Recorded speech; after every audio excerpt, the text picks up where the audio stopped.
in March of '09, right at the market bottom, the reason why the market bottomed was because they changed the rules around marking the books to market. They just started pretending. Yep. And that set this. This is in banking, by the way. I'm talking specifically about the largest commercial banks. Yep. They said you guys don't have to follow the rules anymore. You can just mark whatever you want, and that was the bottom.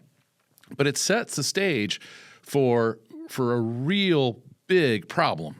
So there's two ideas here. I want to just see what Jim thinks about this. The one idea is I've always found that when there's mark-to-market fraud, the managers start out trying to fool the auditors, but what they end up doing instead is fooling themselves. Right. Because the reason why you have accounting is so you can know whether you're making good decisions or bad decisions.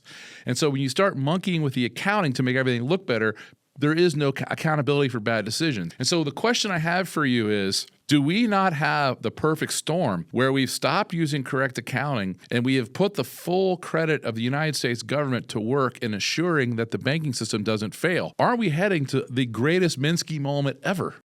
The answer is yes. You're right. The stock market bottomed in March 2009. And the day it turned was the day that they made the announcement, no more mark-to-market accounting. And Mark Haynes, who was the anchor on CNBC, passed away in the meantime. But he called it, they called it the Haynes bottom, like he called the bottom of the stock market. Well, he did, give him credit. But the reason was exactly the one you mentioned. This is chapter 2 of my book, Money GPT, where chapter 1 is capital markets, stock market, the kind of thing we were talking about. Now let's come over to the banking system. Regulators actually worry more about the banking system. And the reason is stock markets, they come back over a long enough, period of time from the dot-com bottom. The NASDAQ crashed 80%. It did come back, but it took 14 years. I mean, some people didn't live that long, so you have to be prepared for that. But I use the case of Silicon Valley Bank. In the stock market, I devised a scenario to explain how all this works.